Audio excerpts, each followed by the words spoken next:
यह कहानी एक पारंपरिक वैद्य अमृता की है, जो अपने गांव सिद्धपुर में जानी मानी जड़ी बूटी विशेषज्ञ थी।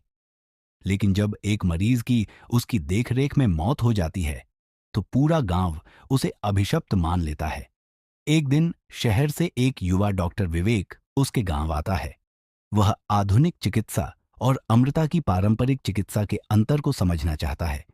पहले तो अमृता उसे संदेह की नजर से देखती है, लेकिन धीरे धीरे वह उसकी ईमानदारी को पहचानने लगती है। दोनों के बीच नजदीकियां बढ़ने लगती हैं। लेकिन अमृता के दिल में एक गहरा राज छुपा है। उस मरीज की मौत के पीछे कोई और सच्चाई थी, जिसे बताने से वह डरती थी। जैसे ही विवेक उसकी चिकित्सा पद्धति को समझने लगता है, गांव में फिर से रहस्यमयी घटनाएं होने लगती हैं। अमृता का पुराना घर, जहां वह मरीज मरा था, वहां अजीब रोशनी दिखने लगती है। कुएं का पानी अचानक काला पड़ जाता है और कुछ लोगों को सपनों में मृत आत्माएं दिखाई देने लगती हैं। गांव के लोग फिर से अमृता को दोषी ठहराने लगते हैं, लेकिन विवेक मानने को तैयार नहीं होता।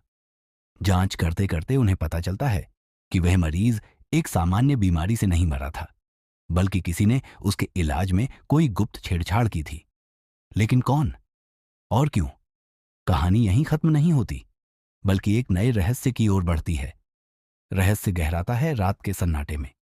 जब अमृता अपने घर में अकेली थी, उसे लगा कि कोई दरवाजे पर दस्तक दे रहा है।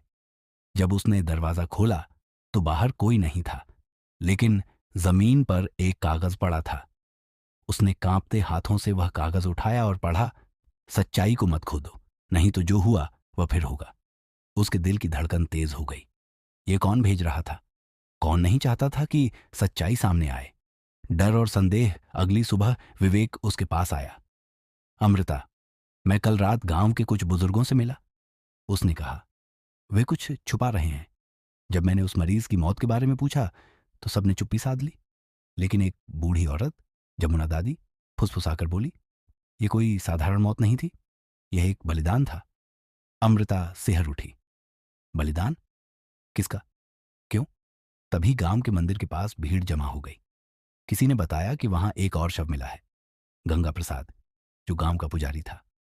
उसकी आंखें खुली थीं, चेहरा भय से जकड़ा हुआ था, और उसके हाथ में वही कागज था जो अमृता को मिला था। विवेक ने शव की जांच की।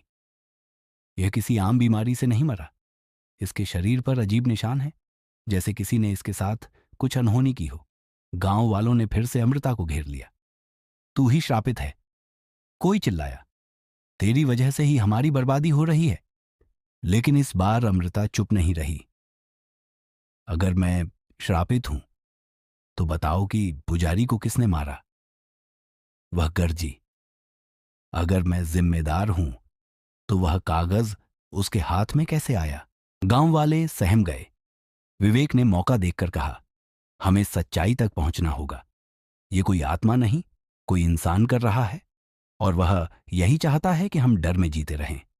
विवेक और अमृता ने गांव के पुराने दस्तावेज खंगालने शुरू किए। उन्होंने जाना कि जिस घर में अमृता रहती थी, वह कभी किसी साधु वैद्य का था, जो काले जादू में माहिर था। कहा जाता था कि उसने अमृता की खोज में कुछ लोगों की बलि दी थी। लेकिन जब गांव वालों को यह पता चला, तो उन्होंने उसे जिंदा जलाकर मार दिया। क्या यह सब उसी से जुड़ा हुआ है? अमृता ने चिंतित होकर पूछा। शायद कोई उसके अधूरे काम को पूरा करने की कोशिश कर रहा है, विवेक ने कहा। उस रात जब अमृता और विवेक गांव के एक पुराने कुएं के पास जांच कर रहे थे, उन्हें किसी के चलने की आवाज सुनाई दी। उन्होंने पीछे मुड़कर देखा। कोई लंबी काली छाया उनकी तरफ बढ़ रही थी। अमृता ने अपनी टॉर्च जलाई, लेकिन वहां कोई नहीं था। तभी अचानक किसी ने विवेक को पीछे से धक्का दिया।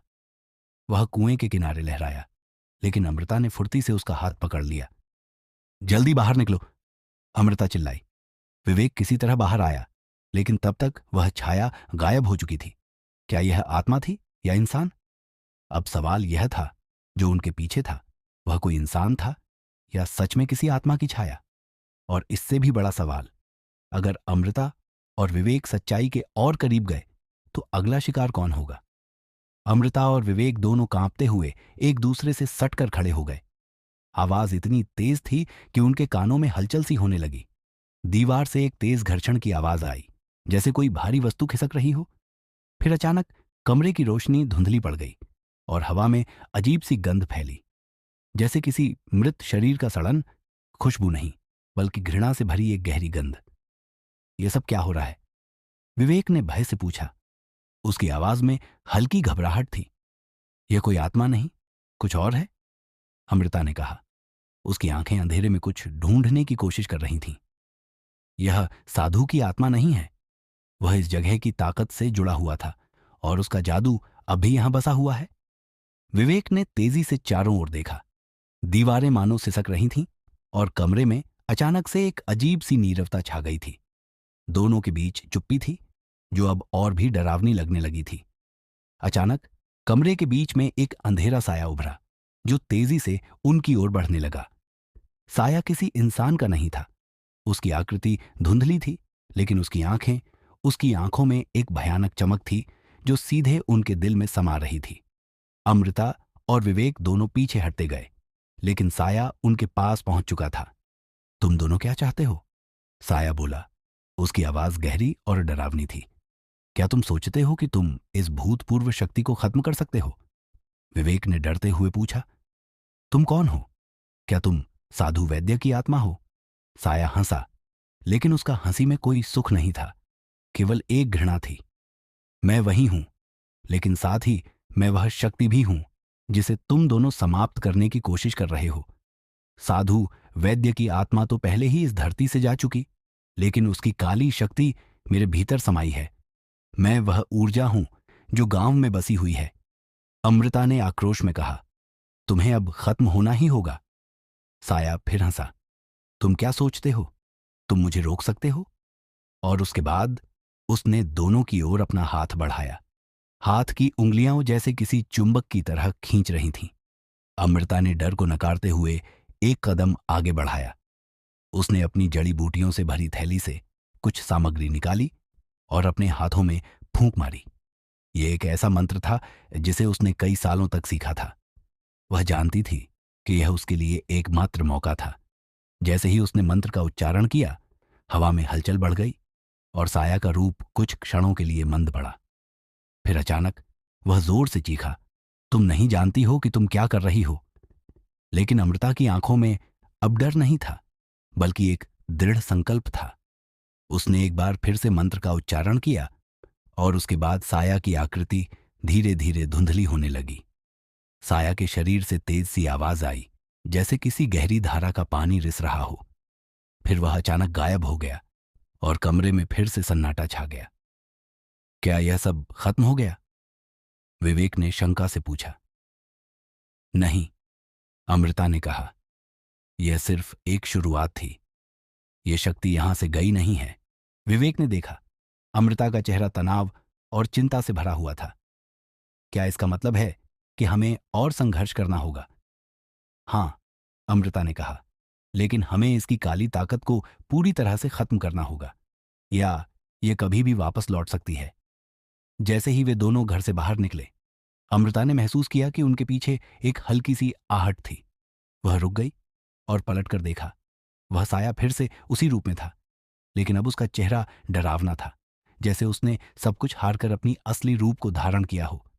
तुम लोग नहीं समझे, साया चिल्लाया। यह अंत नहीं है, खेल अभी बाकी है। उसकी आवाज अब एक अजीब गूंज के साथ वापस लौट रही थी, जैसे वह हवा के साथ मिलकर और भी दूर तक जा रही हो। अमृता और विवेक दोनों ने एक साथ पीछे मुड़कर देखा।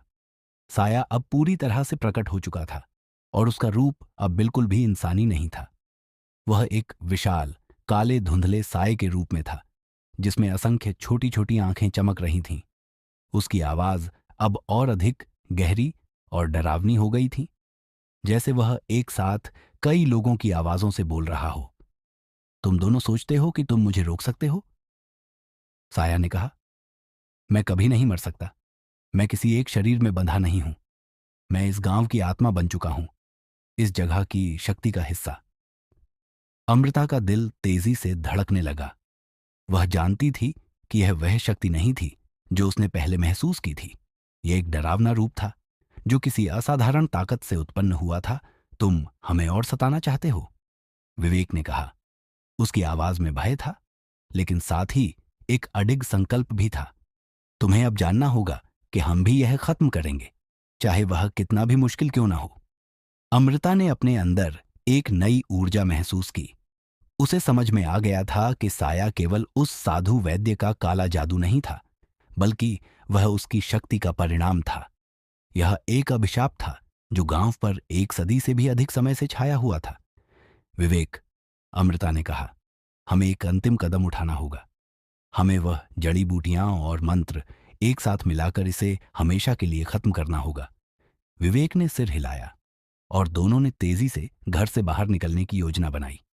लेकिन साया उनके रास्ते में खड़ा था। तुम भाग नहीं सकते, साया ने गर्जना की। अब तुम मेरे हाथों में हो। विवेक और अमृता ने एक साथ जड़ी बूटियों और अनुष्ठान के सूत्र को जोड़ा। अमृता ने मंत्र पढ़ते हुए जड़ी बूटियों का मिश्रण तैयार किया, जबकि विवेक ने उसे सावधानी से उनके चारों ओर घेरा। जैसे ही दोनों ने एक साथ अनुष्ठान शुरू किया, साया की शक्ति और भी बढ़ने लगी। तुम नहीं जानती हो कि तुम क्या कर रही हो, साया चीखा। और अचानक कमरे में अंधेरा छा गया। उसकी हंसी गूंजने लगी और दीवारें एक बार फिर से कांपने लगीं। लेकिन इस बार अमृता और विवेक के दिल में डर नहीं था। उन्होंने एक साथ मंत्र पढ़ते हुए अपने भीतर की शक्ति को एकत्र किया। दोनों की आंखों में आत्मविश्वास था और उनकी आवाज मजबूत होती गई। साया की शक्ति ने एक पल के लिए पूरी तरह से उग्र रूप ले लिया, लेकिन अमृता और विवेक की एकजुटता ने उसे पीछे धकेल दिया। जैसे ही वे मंत्र का उच्चारण करते गए, साया का रूप धीरे धीरे धुंधला पड़ने लगा। यह सब खत्म होने वाला नहीं है, साया ने कहा, लेकिन उसकी आवाज अब कमजोर हो रही थी। मैं फिर लौटूंगा, तुम मुझसे बच नहीं पाओगे। अमृता और विवेक ने अपने मंत्र को पूरी ताकत से उच्चारित किया और अचानक एक तेज प्रकाश की लहर उठी। कमरे की दीवारें टूटने लगीं और साया का रूप पूरी तरह से गायब हो गया। अमृता ने मंदिर के गर्भगृह की ओर इशारा करते हुए कहा, वहां उस पुराने ग्रंथ का कोई सुराग मिल सकता है? गर्भगृह के भीतर एक पुरानी किताब रखी हुई थी, जिस पर धूल जमी हुई थी। यह किताब इतनी पुरानी थी कि उसके पन्ने टूटने के कगार पर थे, लेकिन अमृता ने उसे सावधानी से उठाया और खोलने लगी। यह वही ग्रंथ है, उसने कहा। इसमें काले जादू की उत्पत्ति और उसे नष्ट करने के तरीके के बारे में लिखा है। विवेक ने पुस्तक के पन्नों को उलटते हुए कहा, क्या इसमें कुछ खास उपाय हैं? अमृता ने एक पन्ना पलटा और कहा, हां, यह जादू के समाप्त करने का एक तरीका बताता है, लेकिन इसके लिए हमें एक विशेष रजत छड़ी और उस छड़ी पर मंत्र अंकित करने होंगे। और सबसे महत्वपूर्ण बात यह है कि हमें उस छड़ी को उस स्थान पर रखना होगा जहां साधु वैद्य की आत्मा ने अपनी शक्ति को सबसे पहले स्थापित किया था। लेकिन वह स्थान कहां है? विवेक ने पूछा। उसकी आंखों में और भी ज्यादा आशंका थी। वह स्थान अब तक किसी को नहीं पता, अमृता ने कहा। लेकिन मुझे लगता है कि हमें उसी खंडहर में वापस जाना होगा जहां हमने साया को पहली बार देखा था। दोनों ने मंदिर से बाहर निकलने के बाद खंडहर की ओर रुख किया। उनका मन भय और उत्सुकता से भरा हुआ था। वे जानते थे कि अब वे अपने अंतिम लक्ष्य के बहुत करीब हैं, लेकिन रास्ता खतरों से भरा हुआ था। खंडहर में फिर से वही अजीब सन्नाटा था, लेकिन अब वे पहले से ज्यादा तैयार थे। अमृता ने रजत छड़ी को अपनी थैली से निकाला और विवेक की मदद से उस पर मंत्र लिखने लगी। हमें इसे जल्दी करना होगा, विवेक ने कहा। उसकी आवाज में तनाव था। साया या उसकी काली शक्ति कभी भी लौट सकती है। यह सब खत्म करना ही होगा, अमृता ने कहा और मंत्र को पूरी ताकत से उच्चारित किया। जैसे ही अमृता और विवेक ने मंत्र का उच्चारण किया, खंडहर में एक डरावनी हलचल उठी। हवा में एक तेज कंपन हुआ और अचानक साया का रूप फिर से उभरा, लेकिन इस बार वह पहले से कहीं ज्यादा डरावना था। उसकी आंखों में क्रोध और घृणा का मिश्रण था। तुम दोनों मुझसे कैसे निपट सकते हो? साया ने चीखा, उसकी आवाज जैसे धरती को भी चीर रही हो। यह काला जादू तुम्हारे हाथों में नहीं आएगा, अमृता ने दृढ़ आवाज में कहा। हमने तुम्हारी शक्ति को पहचान लिया है और अब इसे खत्म करने का समय है। साया ने अपनी शक्ति को बढ़ाने की कोशिश की, लेकिन जैसे ही अमृता ने छड़ी को उस जगह पर रखा जहां साधु वैद्य ने अपनी शक्ति स्थापित की थी, एक जोरदार विस्फोट हुआ। साया का रूप भयंकर रूप से बदलने लगा। उसकी शक्ति का रूप अब एक विकराल दानव के जैसा था। लेकिन अमृता और विवेक दोनों ने एक साथ उस शक्ति का सामना किया। छड़ी पर अंकित मंत्र ने काम करना शुरू किया और साया का रूप धुंधला पड़ने लगा। वह जोर से चीखा, तुम नहीं जान पाओगे कि मैं क्यों आया था। और फिर उसकी आवाज एक जोरदार विस्फोट के साथ खत्म हो गई। साया का रूप धीरे धीरे गायब हो गया और उसके साथ ही खंडहर में हलचल भी शांत हो गई। लेकिन अमृता और विवेक यह जानते थे कि यह अभी भी अंत नहीं था। काले जादू की शक्ति अब पूरी तरह से खत्म नहीं हुई थी, लेकिन एक बड़ा हिस्सा नष्ट हो चुका था। यह सब खत्म नहीं हुआ, अमृता ने कहा। हम अभी भी उस शक्ति से पूरी तरह मुक्त नहीं हुए हैं, लेकिन हम अब जानते हैं कि हम उसे हराने में सक्षम हैं, विवेक ने कहा। और दोनों ने एक दूसरे की आंखों में आत्मविश्वास पाया। अमृता और विवेक ने साया की शक्ति को समाप्त करने का एक महत्वपूर्ण कदम उठाया था, लेकिन दोनों को यह समझ में आ गया था कि केवल एक जड़ी बूटी या मंत्र से वह काला जादू पूरी तरह खत्म नहीं हो सकता था। अब उन्हें उस गांव के भीतर छिपे और भी अंधेरे राजों को उजागर करना था जो साया की शक्तियों से जुड़े हुए थे। हमने एक बड़ा कदम उठाया है, अमृता ने कहा, लेकिन अब हमें उस स्थान के बारे में और गहरी जानकारी प्राप्त करनी होगी जहां काला जादू उत्पन्न हुआ था। विवेक ने सहमति में सिर हिलाया। हमने एक खतरे का सामना किया है, लेकिन इससे भी बड़ा खतरा हमारी जड़ों में है। अगर हम उसे पूरी तरह से नष्ट नहीं करते तो वह कभी भी लौट सकता है। अमृता और विवेक ने गांव के बुजुर्गों से मदद लेने का निर्णय लिया। वे जानते थे कि पुराने समय के लोग वह सब जानते होंगे जो नई पीढ़ी से छिपा था।